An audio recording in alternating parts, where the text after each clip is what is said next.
upload it tonight, so I will not take it personally. Just please be respectful in the comments. That's all I ask. So yes, I will admit though, this case isn't as creepy, I guess, as other cases that I've done. So maybe you'll be okay. And I think after this one, for the next true crime video, I think I will focus on an unsolved mystery. I realized that I haven't done one of those in a while. Lately, I've just taken interest in these, cold cases maybe that were solved, or just regular solved true crime videos, and just focusing on like the background of the victim as well as the criminal and why they did what they did and stuff like that. But I also understand that unsolved mysteries can be a little more interesting maybe. So just keep that in mind. Probably the next one I will do an unsolved mystery, and if you have requests, of course, please leave them in the comments. But today we are talking about the case of Carolyn Sue Krizan-Wilson and the death of Roy McCaleb. So this is a case that turned into a cold case for many years, but has now been solved. And rather than it being a very creepy, disturbing story, it's a story about mental illness, kind of, which you'll understand as we get going. So, like always, I'll give you a little bit of background, and this time I'm actually going to give you the background of the victim first. We're going to talk about Roy a little bit. So, at the time of his death, Roy was 51 years old. He was killed on Sunday, September 22nd, 1985. He was a Korean War veteran. He was a foreman at a construction company, so he had a lot of responsibility as far as his team, the projects that they did. So he was a very respected and trusted man. The construction company was called Brown and Root, and it was based in Houston, Texas. I don't know if it's still there, but that's where they lived, and that's where he worked. So he lived with his wife, who is Carolyn Sue Krizan-Wilson, and she was 43, so she was a little bit younger than him. They lived together in Texas with her son and her son's significant other. I'm going to say significant other because I don't know if it was a male or female, so we're just going to say significant other. And at the time of his death in 1985, they had only been married for 2 years. They got married in 1983. Both had been previously married, and prior to being married to Carolyn, Roy was married to another woman who he was married to for 22 years, and they only separated because they unfortunately lost their daughter. And that can take a toll on anyone on a marriage, and so that led to them being divorced after 22 years. And as he recovered from that and moved on from his wife and all the grief that he had, it was noted in the articles that I read that he was eager to find love. He was ready. So when he met Carolyn, he was down for it, and so they got married in 1983. And he did have other living children, but they did not live with him. They just lived with Carolyn's son, like I said. So now we're going to dive into the actual death and the crime that took place on September 22nd. And what I'm going to tell you now is the story that the police, family, and reporters were told. So I'm not telling you like what actually happened. Don't take this as the truth. Take this as the story that was told by Carolyn. So Roy was shot to death in his sleep in his own home on September 22nd. At the time of his death, all 4 family members were home. Everybody was home. They were awake, except for Roy. So here's Carolyn's story. She claims that only 10 days prior to her husband's death, she was carjacked and raped by a barefoot man on the side of the road.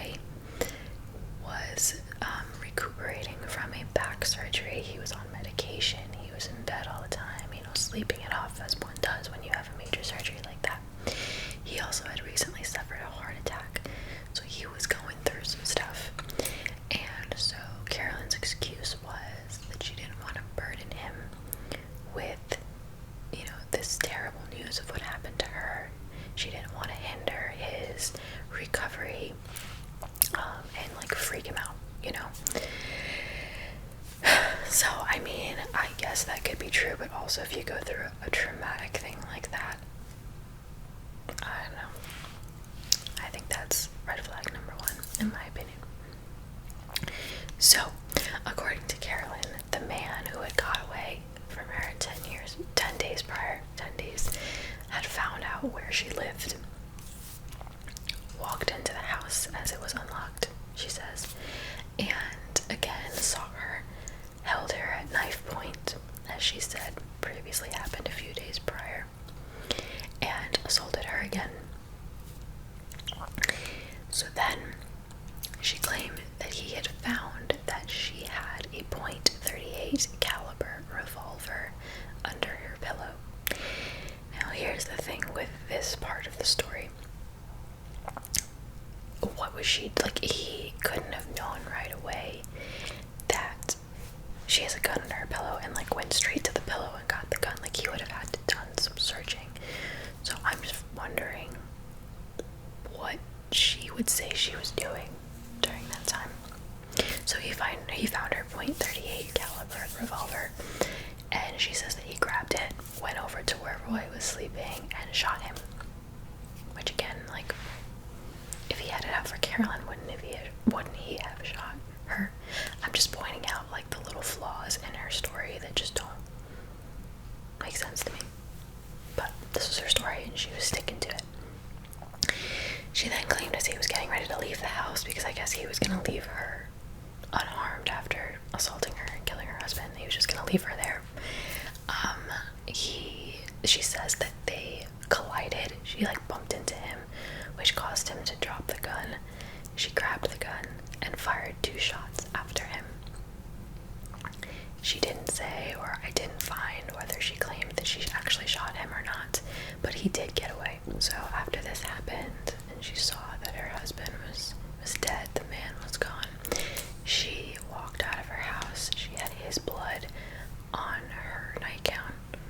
Whether that's from, did she shoot him herself, or did she like go and like hold him and hug him and get his blood all over her?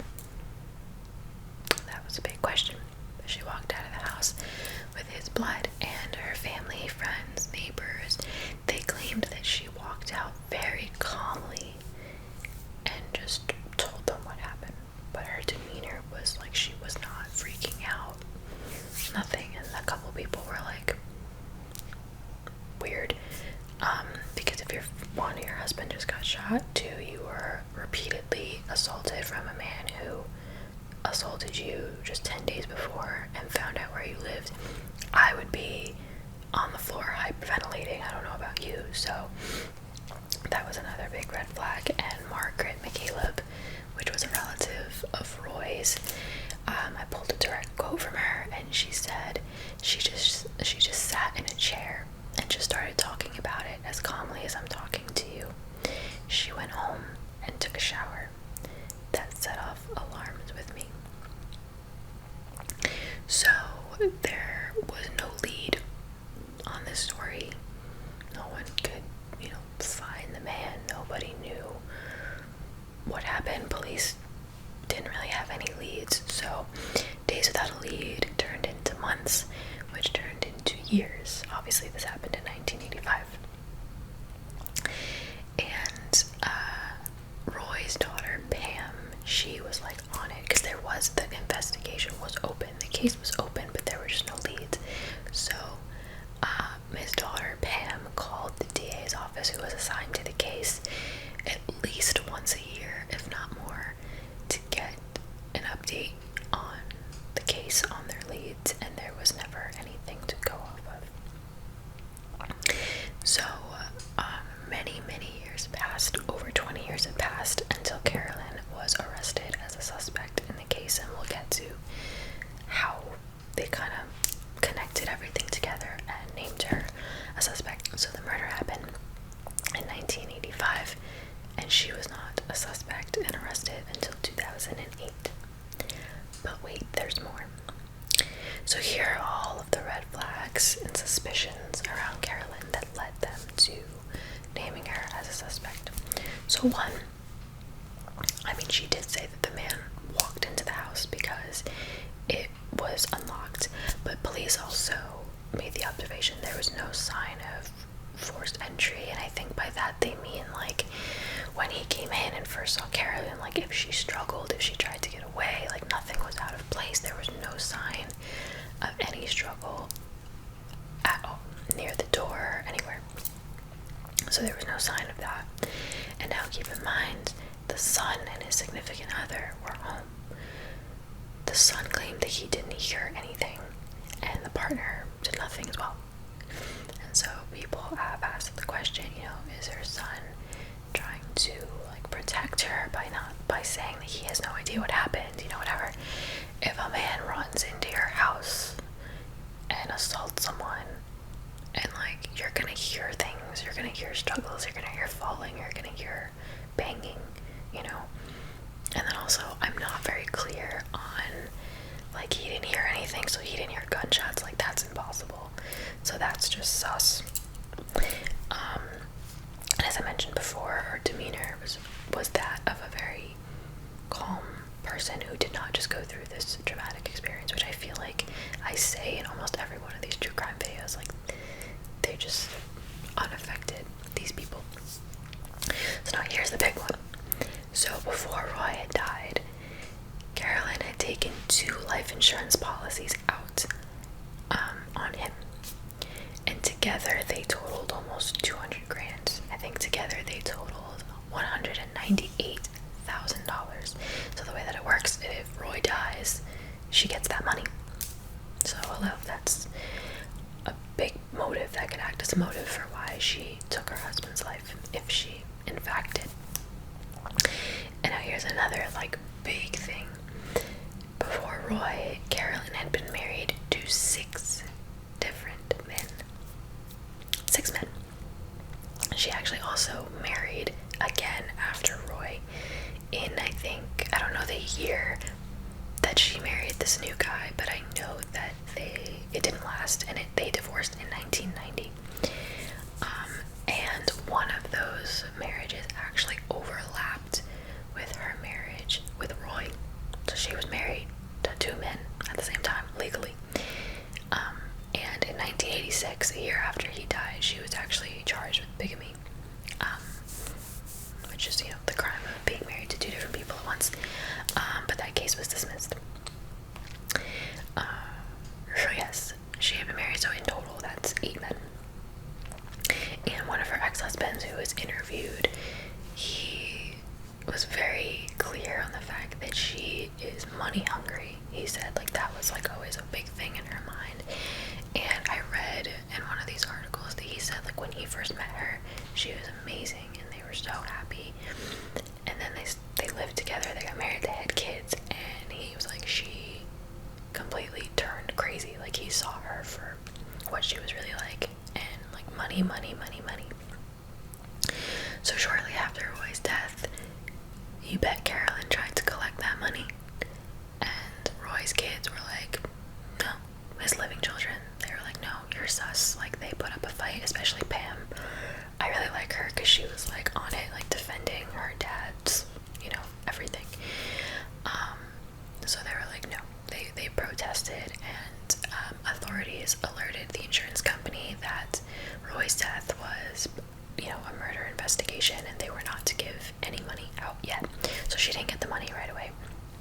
2 years later, the insurance company decided to give some of that money. So out of the $198,000, they gave $48,000, and they split it between Carolyn and Roy's children. So Carolyn got $19,000, and the kids got $21,000, and then the rest of that money, the rest of the 48, was put towards the ceremony and the cemetery and the funeral. So Carolyn did get some money, not as much as she was expecting, but she got almost $20,000, $19,000. So after all this, in 2008, they were like, okay, this woman's sus, and they arrested her. However, District Judge Kevin Fine dismissed the case in 2008 because he said that too much time had passed to indict her on a charge. which that can't still happen. That doesn't happen today, does it? Like, that's crazy. Like, if you did the crime, you did the crime. It doesn't matter when you did it, but whatever. So the case was dismissed, but it was reversed and brought back and retried in 2013. So in 2013, Carolyn was 71 at the time, and she did plead guilty to murdering Roy. You want to know how much time she got? She got 6 months in prison and 10 years of deferred education. And they said that if, those 10 years passed and, good behavior, she didn't do anything else. I mean, she's 71, what else is she gonna do? But I guess you could be surprised. But if those 10 years passed and all was well, then it wouldn't even, be put on her record. And one of the main reasons, and this is where we'll get into the mental health thing, is that one of the reasons that she didn't get a lot of time is because they diagnosed her with severe dementia, and she was getting up there in age, and so she was getting Alzheimer's as well. But my opinion is that's now as she's older. Did she have dementia back then? Or maybe they just didn't want to put a mentally ill senior citizen in jail. I don't know. But, and I'm not saying that I understand or condone, oh, she's mentally ill. Okay, you can't blame her. That's what I'm saying. In my opinion, you do the crime, you do the time. But I will say, if it is dementia, I guess, I don't know. I've seen, my grandmother has severe dementia. And so I've seen it up close, right there. I've seen it, and it's scary. It's almost not them anymore. So I guess that is something to consider. But I just still can't believe that she only got 6 months. I don't know. Anyway, this wasn't that long ago. This was only 6 years ago, so I don't know. But anyway, she did plead guilty, but she maintained her innocence. As soon as she got in jail, she kind of reversed her story, and that could be the dementia. And I pulled a direct quote from her saying, "I don't understand the system. I'll never have faith in it again. I would never hurt Roy. I would never hurt my children like this." And she said that from the Harris County Jail. That's where she was. And aside from only getting the 6 months, they didn't force her to start her sentence that year until December 26th, so that she could celebrate Christmas with her family or her loved ones, whoever she celebrated with. I don't know. Probably her son. And Roy's daughter, Pam, the one I was talking about before, she took a big issue with this, because she was like, why should this woman get to celebrate a Christmas when she's taken how many happy Christmases away from me and my family, my siblings? And I pulled a direct quote from Pam as well, and it says, "We've been failed by the system here on earth, but one day soon you will be in God's hands, and he will decide your just punishment for murdering my father." But in the end, Roy's family was just happy to get that confession after so many years. They knew from the very beginning that Carolyn was responsible for this. They knew. They knew. But there was just no, I guess, concrete evidence, really. I don't know how much. I mean, I'm assuming they did, the fingerprint stuff and whatever. I don't know how, almost 35 years went by without any leads. I don't know. I think that's weird, but whatever. I'm not gonna pretend to understand. But they were just happy to finally, in the end, have a confession, have her at least do some sort of, time for what she did, which I understand that. So I'm glad that they got that, I guess, closure, So mental illness or not, she killed her husband. And it's a really sad story that people can just be driven by something like money and just go after your husband or whoever.